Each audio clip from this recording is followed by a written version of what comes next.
Je vais,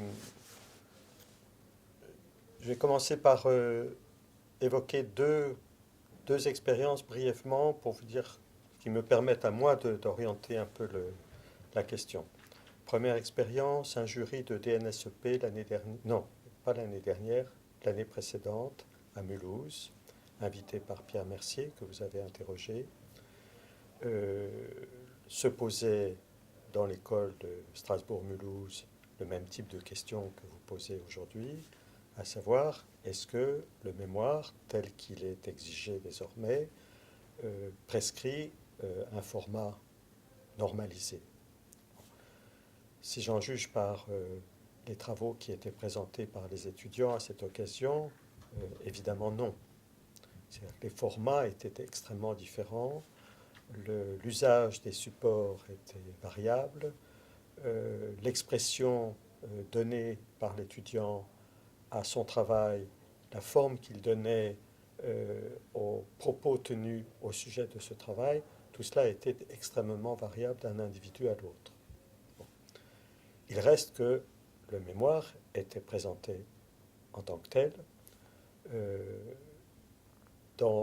si je me souviens bien, il était présenté et discuté avant la présentation des pièces, hein, dans un jury euh, que Pierre avait souhaité unitaire, en ce sens qu'il n'y avait pas une soutenance du mémoire avec un président du jury du mémoire, puis une soutenance des pièces avec un autre président. Voilà, il m'avait confié les deux, et ça permettait de créer une discussion avec l'étudiant qui portait à la fois, simultanément, sur le travail artistique et sur les formes de justification que l'étudiant avait choisi de donner à l'occasion du mémoire.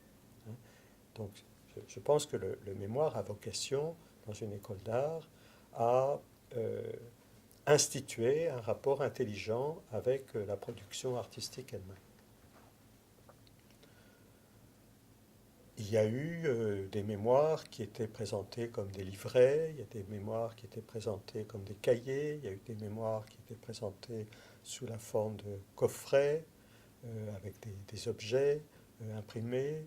Il y a eu un mémoire qui m'avait beaucoup intéressé, qui était une sorte de bande dessinée écrite à la main, hein, sans dactylographie aucune. Et il me semble que c'était une réponse assez intelligente des étudiants de l'école d'art à l'exigence de production du mémoire. Hein, c'est-à-dire qu'il n'y avait pas dérobade, hein, l'obligation du mémoire était bien acceptée comme telle, mais l'étudiant de l'école d'art se sentait responsable du format dans lequel il allait réaliser ce mémoire. Ça me paraît fondamental. Deuxième expérience, l'expérience que je fais moi en tant que professeur d'une école d'architecture, cette fois. Euh, École qui, comme les écoles d'art, est assujettie au système licence, master, doctorat. Et donc, pour que le diplôme d'état d'architecte ait la valeur d'un master, il est effectivement nécessaire de produire un mémoire. Alors, euh, j'ai pris moi l'initiative d'abandonner le mémoire papier. C'est-à-dire que les étudiants, depuis 5 ans, dans le séminaire que j'anime, réalisent un travail sur un site en ligne, dans un format qui est un format commun. Donc, c'est très différent par rapport à l'école d'art, puisque la question du format est une question, je dirais, transversale. Elle est discutée comme telle par l'ensemble des auteurs ou contributeurs de notre travail commun. Il n'y a pas l'exigence très individuelle de prise en charge d'un format par l'étudiant, ce qui me semble être le cas et devoir rester le cas en école d'art. Cela dit, à l'intérieur d'un format donné, qui est un format défini par une écriture logicielle, toutes sortes de variations sont possibles, et plus le projet vient à maturité, plus l'expérience s'enrichit, plus on assiste à des initiatives extrêmement intéressantes dans la prise en charge du format et dans son évolution.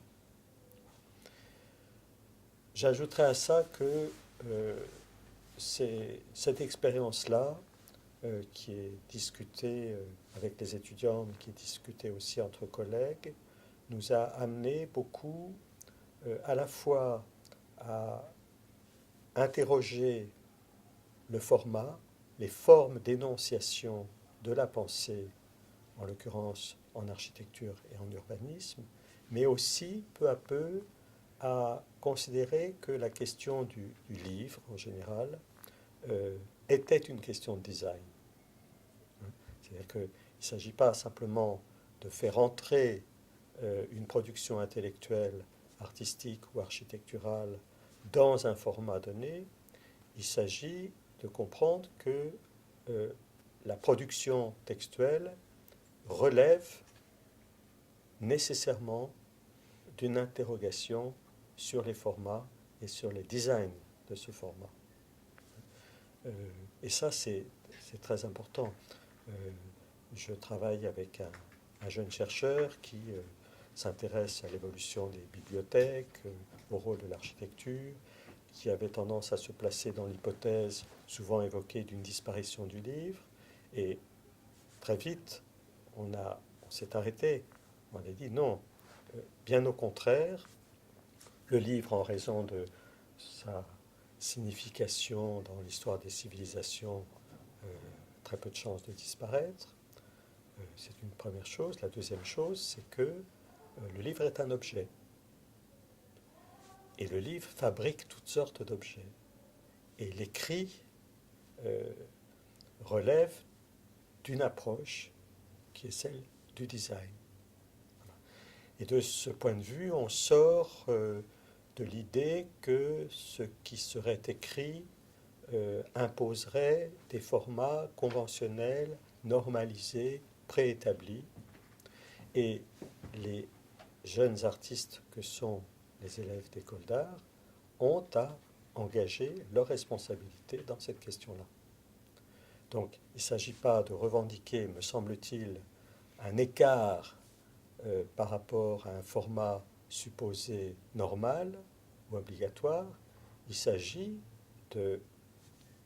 d'engager une responsabilité artistique sur la question de savoir comment on met en forme un discours, une expression dont les fonctions sont d'explication, d'explicitation, de légitimation d'une production artistique.